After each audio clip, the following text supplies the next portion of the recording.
I'm just sitting there thinking about how Stu Khan struggles to say woman. It just feels like really aggressive. Well, don't say it in an aggressive way then. Hello, there's this woman here to see. No, don't say it like that.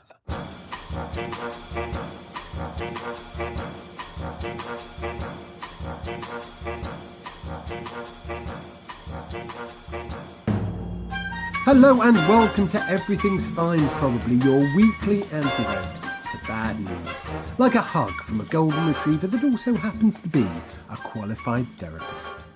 It's episode 13, unlucky for some, but statistically, you're more likely to be hit by a rogue satellite than cursed by a podcast. So we're rolling the dice. We're bringing you another week of good news stories, weirdly specific joy, and light to medium sarcasm. I'm Jim, your host and low-budget optimist, joined as always by Shelley and Stu, here to prove that the world isn't completely on fire. And even if it is, sometimes it's just a lovely controlled burn to help the wildflowers grow. Last week, we learned that following a rugby team can improve your mental health, unless you're Welsh, in which case, thoughts and prayers. This week, we've got stories of scientific breakthroughs, accidental heroes, and, because it's everything's fine, probably at least one animal doing something statistically improbable and heartwarming. So pour yourself something calming, unless you're driving, in which case just unclench your jaw and relax your shoulders.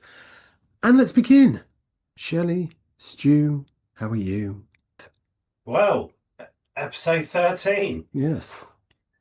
I mean, it's been quite the journey, hasn't it? Has it? Yeah, so far we've learned all sorts of things, haven't we? Have we? So far, yeah. Have you got any of your update on the conference? I checked it out. It was still 50, still sitting on 50. No further ratifications Okay. on the deep sea treaty since we last spoke, but I watch it religiously. Well, I think we're all waiting for updates on that, The minute it goes up, you will be, well, you won't be the first to know, obviously, No. but once I know, you'll be the next person down the line, or people down the line. Anyway, I've got some breaking news Have now. we? Tonight. Breaking news, just on the way over, Hulk Hogan has died. Yeah. Has he really? Yeah, Oh no, but we lost Ozzy Osbourne yesterday. Ozzy Osbourne this week. Oh, Hulk has right. got 71, heart Really? attack, cardiac arrest. Oh no. So It's a another, bad week for alliterative celebrities. it sure is, yeah. Mandy Moore better be careful. Yeah, for sure. Speaking of wrestling, me and someone else I worked with yesterday accidentally knocked out a ladybird. Okay, tell us Yeah. more. So I came back in from having a break, and there was a bug in my hair, but it was really close to my eye. So I couldn't tell because I'd been sitting near a bin. I was worried it was a wasp. So I said to him, "Is that a wasp or a beetle in my hair?" So he did the helpful thing of just punching it out of my hair, Okay. narrowly missing my face. Sure. And considering I'm his manager as well, it was a good opportunity for him to nearly punch me. Absolutely. And this bug then flew out and hit the floor really hard. And I looked and I realized it was a ladybird, but it was actually completely out cold. It was unconscious on its back, like all its little legs were folded up underneath it. And You said it was unconscious. Did you watch it recover? well, I got a piece of paper. I put it on a piece of paper, and I was like, I'm gonna take it outside. But it started to come round as I was carrying it through the office. So I quickly then went into another room to get to a window and let it out the window. And it came round just before I got to the window and flew and hit the window and knocked itself out again. It was probably severely concussed. It did then come round and I put it outside. And if anyone sees a ladybird with brain damage in Hampshire, that's why. Now, last week we were talking about how sport is basically group therapy in disguise. And now GPs have formalised it. Football on prescription is a real thing. Coincidence? I think not. Stu, you've been looking into this one for us. I have. This is a world first. Excellent. So football matches prescribed for depression in the UK. So in a pioneering UK scheme, patients with mild to moderate depression in Gloucestershire will be prescribed free tickets to Forest Green Rovers football matches as an alternative to antidepressants.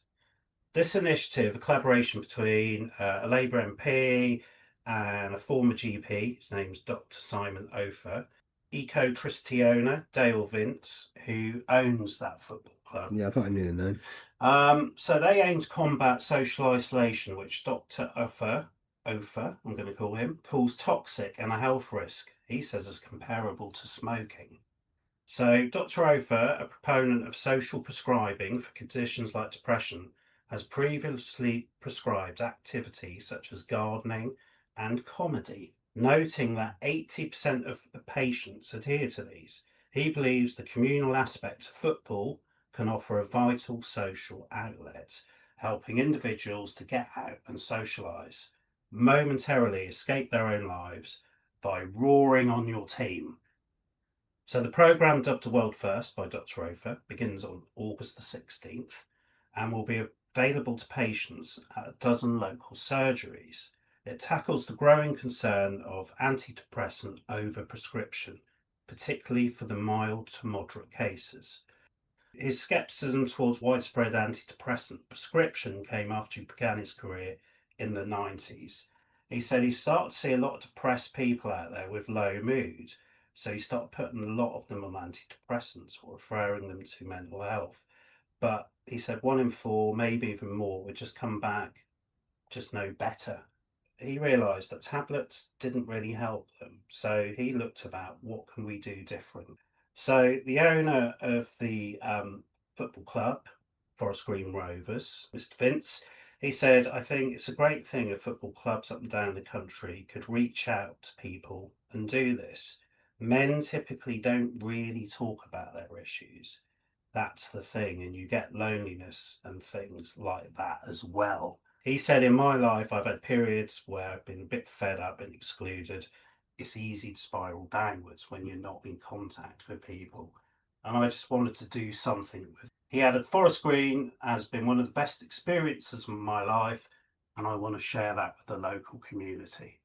So, social prescribing, any thoughts? Well, I at first when I saw you share that story, I thought it was actually to play football, not Right. watch it. But after the last few weeks of that what we've been looking into with sports and sport as a kind of therapy to take part in, then yeah, I don't know if I completely agree with skepticism on antidepressants though, because they don't fix your problems, but they do alleviate symptoms though. So I think there is still a place for antidepressants, but yeah, but you want to combine things, don't you? It's not just going to be taking a tablet. You need social interaction, things that are maybe going to make you happy. So yeah, Yeah, good. and for the people it doesn't work for, maybe that it's something else, isn't it? Like you said, some people can mix it, can't they, with medication as well, and some people take to the medication and it's good for them. But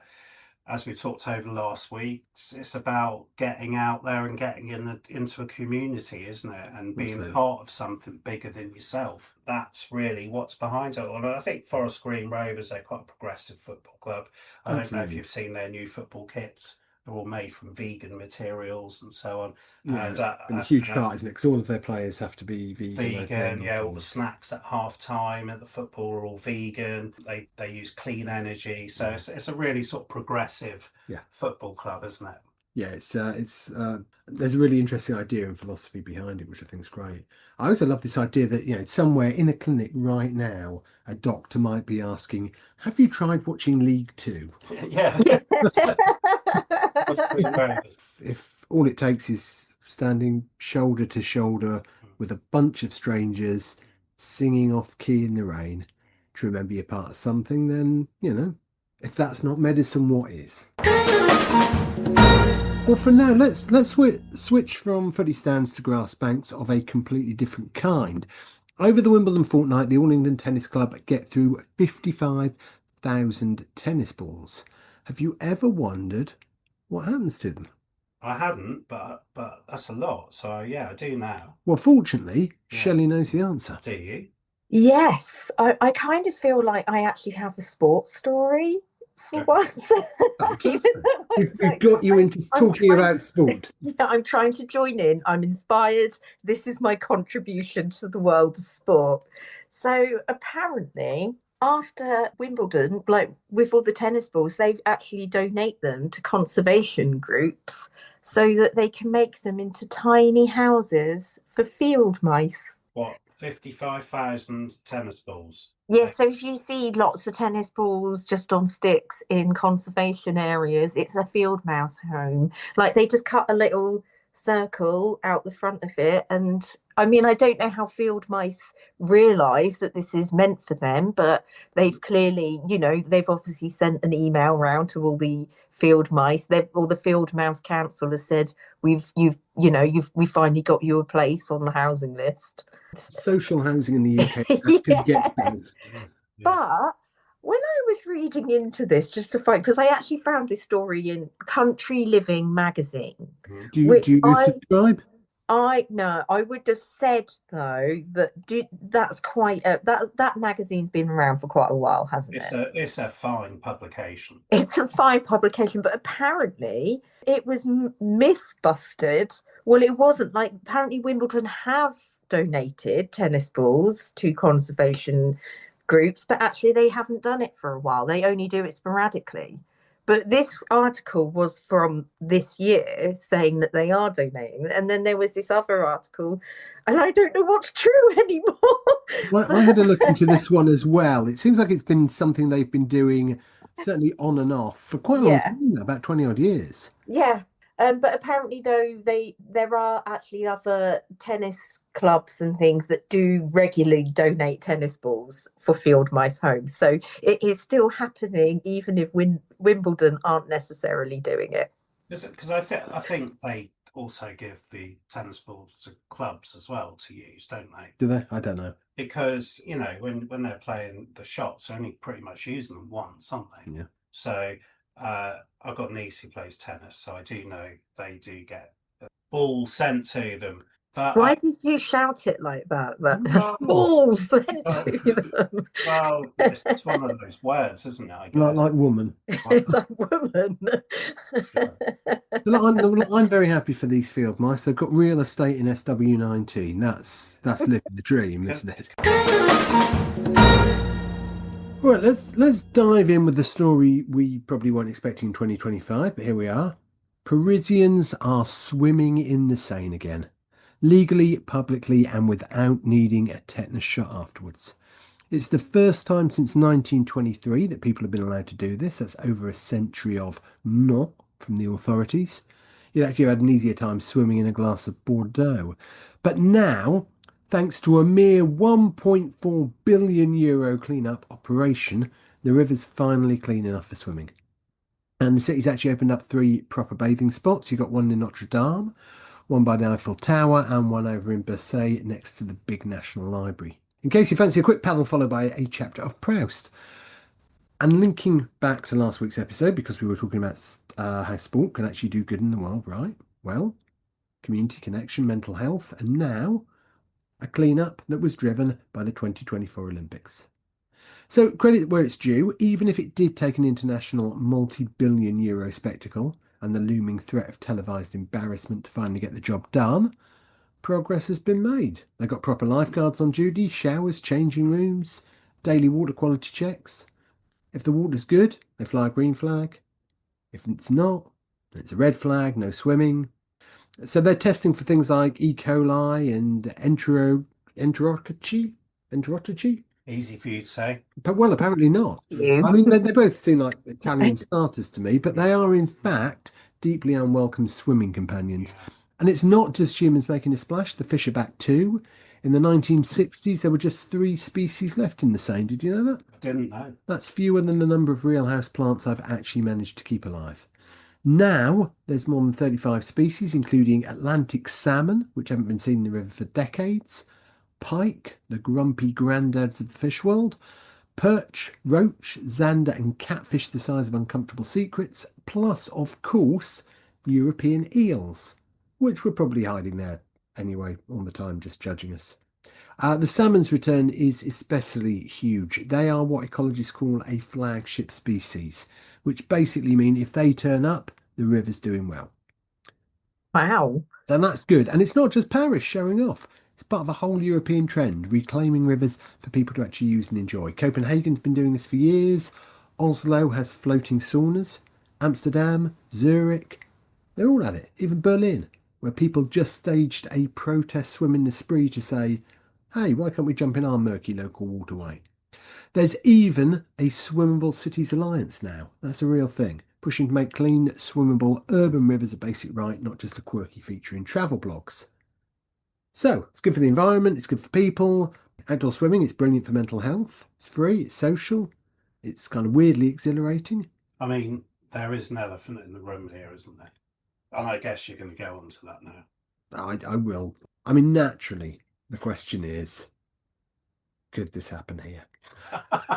Could we What, like the Thames? clean and swimmable urban rivers? I'm not going in any river. Well, I've had a little think about this. So I think the short answer is we could, but we probably won't. Not anytime soon, because in Britain we're not so much investing 1.4 billion euros in river cleanup. We're investing in PR campaigns to explain why it's technically fine if you swim in diarrhea as long as you don't inhale. We've got wild swimming, but it's mostly wild because you don't know what diseases you catch. But I guess if you don't test, then you won't find anything wrong, will you? Well, there is that. But let's not forget, we had Surfers Against Sewage. Yes. Publishing real-time maps of which UK rivers were safe. Do you know how many of them were? Less One. than 10%. One, was there? You've still gone a bit high. Yeah. None. Not a single one. Put the wetsuit down. And look, there's groups trying to change it. There's the River Trust, wild swimming groups, local cleanup campaigns, absolute heroes, all of them. But when you compare what France managed with the Seine and what we've got going on here, The bit of the Seine that they swim in, I take it that's not the river that actually runs through the part of the river that runs through the centre of Paris. no, it is. Yeah, Really? that one, yeah. Because that doesn't look so, I wouldn't imagine that being not just like pollution wise, but you know, like undercurrents and things. How safe is that to swim in? Well, obviously safe enough because they're doing it. And you said there's lifeguards. They've got lifeguards and all sorts of stuff. And they've made artificial beaches as well. Yeah. So it's really cool. Yeah. Go and relax. I would never go in the Thames. No. Unless I'm dead and someone's hurling my body in. That's the only way I'd end up in the Thames. From one piece of surprising environmental news to another, and you know it's going to be a weird one when the words Wiltshire landfill and fresh avocado appear in the same sentence, and it's somehow still good news. Stu, over to you. Well, there is a link to your last story here, actually, because the company involved are called Crapper and Sons Limited, and they've unveiled plans for a world-first initiative to grow fruit and vegetable in greenhouses directly above their Wiltshire landfill. So they're operating under their new community interest company, Sustain Wiltshire. It's a catchy name, isn't it? Yeah. So the project aims to provide local year-round produce for nearby towns like Royal Wootton Bassett, Malmesbury and Brinkworth. So this project is called the Super Midden, and I'll tell you what that is shortly. So Crapper and Sons already captures methane from waste to power their operations and supply the national grid. This process also produces clean carbon dioxide. The project director, Nick Ash, he said that quite clean CO2, along with heat and light, will be pumped into the greenhouses to create a rich growing environment for produce, including items not typically grown commercially in the UK. This is where your avocados come in. So plants will be grown without contact with the ground. So the system involves creating concrete lined cells within the landfill where waste will rapidly produce gas. This gas will then be captured and cleaned. generating electricity and providing the CO2 for the greenhouses, which will be portable to allow for waste management underneath. So Ash, Mr. Ash, he anticipates the project could supply up to 80% of the surrounding area's fruit and vegetable needs, drastically reducing emissions and food miles while improving local food security. He believes the technical aspects are sound, with the main challenge being the introduction of such a novel concept. So the company also plans to make the greenhouses portable, as we've said, which will allow the pits underneath to be emptied and have fresh waste put in them. So waste that cannot be recycled right away can have the organic matter rot and produce usable gas. And then the waste can also be processed again. So it's awaiting planning permission as we speak. And, this is the project called Super Midden. And this is based on midden. Do you know what that is? I do not know. No, it's a word mostly used by archaeologists to describe ancient rubbish dumps. This is a super. This is a super midden. Once they get planning permission, this is a transformation for the area. So cheap fruit, food security, avocados, and using waste dumps to produce energy. It's a fabulous story. There's a part of me thinks, it's called Crapper and Sons. They're literally turning landfill into salad. It sounds like a pitch that Alan Partridge it certainly does. Out there, doesn't it? You couldn't make it up, did you? You absolutely couldn't make it but up. But what an amazing story. I love it. I would definitely go for some, of avocado with a low carbon footprint. Yeah. Yeah. It's, we're eating a lot of avo, aren't we, these days? Yeah. Smashed avo. And sourdough. But the thing is, as a result of that, because it's not, natural to this country, there's a lot of deforestation going on where avocados are grown because the demand's so high. So we're actually eating too much avocado. We should calm down on the smashed avo. Is this thing happening with pistachios? Yeah. Because of the is it the Dubai chocolate bar? Yeah, the Dubai chocolate bar. Yeah, I'm reading about that. So if you could eat an avocado grown on a waste dump from Crapper and Sons, I mean, that's got to be a winner, isn't it? Certainly has. And I know much you like the smashed avo, Jim, don't you, for breakfast? Yeah, very excited about the smashed avo. Is this something that makes you angry? The only reason it makes me angry, Shay, so actually explain. Last summer before, me and Stu and Winnie and Anita, our friends, went to Twickenham and saw a rugby. Everything brings us back to rugby, doesn't it? Saw 2 rugby matches. One on the Friday night, which was New Zealand against South Africa, and then we stayed over in Richmond. And the next day we were watching England against Fiji. I shared a hotel room with Stu. Now, Stu is a bit of a snorer and had warned me that he snores very loudly. So I was quite keen to make sure that I got back, got my head down and got to sleep before Stu did. Stu wasn't keen on this idea at all and kept talking to me. Then he decided the aircon wasn't working properly. And rather than go to the controls on the wall to sort that out, he started playing with the unit on the ceiling, which fell apart, and I had to get up and put back together again, during which time he went to bed and fell asleep, right? And started snoring very loudly. So I didn't sleep. I don't think at all night. I just listened to podcasts. Every so often I'd take my headphones out. He was still going. So the next morning I hadn't really slept and I was not in the best of health or moods or anything. So we decided to go and get breakfast, only to discover that the hotel we'd booked just gave you a box of breakfast, one of those crappy boxes with horrible stuff in it.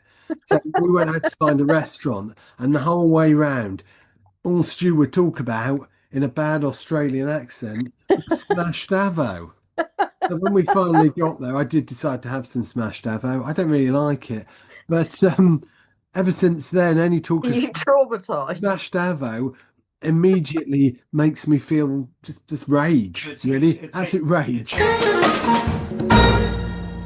All right, here's one for the history books. Poland has finally generated more electricity from renewables than coal. Poland, the place we thought had a lifelong contract with coal, just ghosted it. In June 2025, renewables hit 44.1%, just nudging past coal and oil, 43.7%. Poland has been quietly ramping up wind and solar. They've got over 11 gigawatts of wind and nearly 22 gigawatts of solar now. They're also cooking up offshore wind farms and a nuclear plant for 2036, basically assembling an energy Avengers team. Coal's looking less like a villain and more like a has-been extra. But before we start popping the champagne corks, their grid is about as modern as a rotary phone. And their 10H rule means turbines have to be so far from homes, they might as well be in Narnia, quite honestly. Trying to build wind farms there is like trying to hold a rave in your grandma's sitting room. There's lots of rules and someone's always telling you to turn it down. The government is trying to fix it, but the law still has to jump through political hoops. So expect some drama before the green light. Meanwhile, over in Ireland, they've kicked coal out the door for good. Their last coal plant, Money Point, shut down 6 months early. It's sticking round as an oil backup until 2029. It's like that one party guest who just won't leave, even though they've clearly outstayed their welcome. But Ireland's transformation, but Ireland's transformation is wild. At the millennium, wind was 1% of their power. Now it's over a third. Alexandru Mustatu from Beyond Fossil Fuels said Ireland has quietly rewritten its energy story, replacing toxic coal with homegrown renewables. So now the challenge is making sure they've got the storage and grid upgrades to keep the party going, because no one wants a blackout to kill the vibe. Ireland is the 6th European country to quit coal. Anyone know what the others are? Are they in Europe? Well, I just said they were the 6th European country, so make of that what you will, Stu. Germany? Sorry, Germany is not one of them. Netherlands? No. Spain? Nope. I know. I suddenly can't think of any other Europe. Austria, Belgium, Portugal, Sweden, and, would you believe, the UK. What? Spain and Italy are lining up to kick coal out later this year. So between Poland showing coal the door and Ireland slamming it shut, maybe coal has had its last hurrah. It's time to swap that black lung for fresh air. Well, in the UK, there is a lobby, aren't there? They're kicking back against it, aren't they? About, carbon neutral and want to bring coal back because obviously climate change isn't happening, is it? So I don't know, the nearly apocalyptic storm we had here this week. I'd never seen our road flood before, but it did for the first time. But I did read that if Reform take power, they will reverse all this wind power, clean energy, and we're going to go back to coal. Excellent. I always thought Richard Raj is the man to lead us back to the 19th century. Sure, yeah. And we'll have workhouses again. And will be back. Yeah, children working in mills. But not European ones. We're not having. Draw the line somewhere. So I guess the pushback is they think carbon neutral is expensive and it's not worth taking the pain now to pay for it all. But as we've talked about on the show a number of times, actually what we're finding is green power is financially outperforming fossil fuels massively. If you want to make money, get into green power. That's where it all is. I think coal smells quite nice. Am I weird? What does it? It doesn't smell of anything, does it? It smells of coal, doesn't it? It's like got I don't know, kind of charcoaly, a coal smell. The coal smell. It smells like immature diamonds. Wow, that's the name of this one, isn't it? That's the name of this pod. Smells like immature diamonds. That's the name of this week's podcast, isn't it? There you go. Shelley, what is an immature diamond, and when have you smelt one? Coal is an immature diamond. Yeah, coal diamonds are. I feel like we're going over the circle here. We're back to. It smells of coal, mate. God, coal smells of coal. We would make a really shit pub quiz team, though, wouldn't we? Yes. Let's wrap up with a change of pace and talk about the only rave where the bouncers are dinner ladies and the drugs are Calpol and Pom Bears. Shelley, tell us about primary school raves. Well, it's a good job I didn't want that to be a surprise. Like, would you like to know what they're doing at Braunstone Primary School Is, in is it Leicester? is it a rave by It any must be a chance? rave. Yeah. Is it a children's rave? Are the drugs Calpol and Pom Bears? Yeah, totally. So yeah, there is a lovely primary school in Leicester that's called the Braunstone Primary School, and they have a head teacher who is called Halil Tamgamus, but they all just call him Mr. T. Well, I don't think the actual Mr. T would be very happy with I that. know, copyright, Yeah. copyright. As long as he Well, doesn't say Mr. his T, as far as first I'm concerned. as long as his first name isn't Mr., it's fine.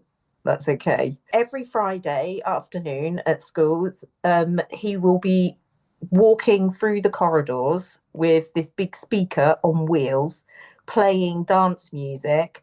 And every time the children then all hear it, they come rushing out of the classrooms and they're all following him along the corridor, dancing to the assembly hall, where they then have a rave last thing on a Friday every week.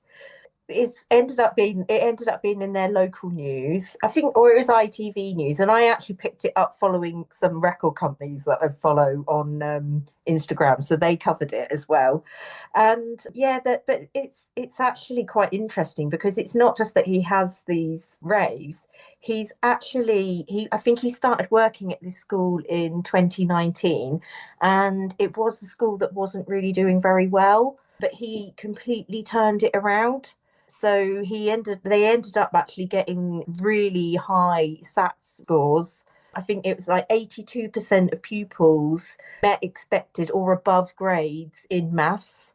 And I didn't write down some of the other statistics for reading. Oh, But yeah, he there's one of the teachers actually just said about him. So they all just have nothing but really nice things to say about this teacher, because one of them said he made sure that where you're from doesn't define your future.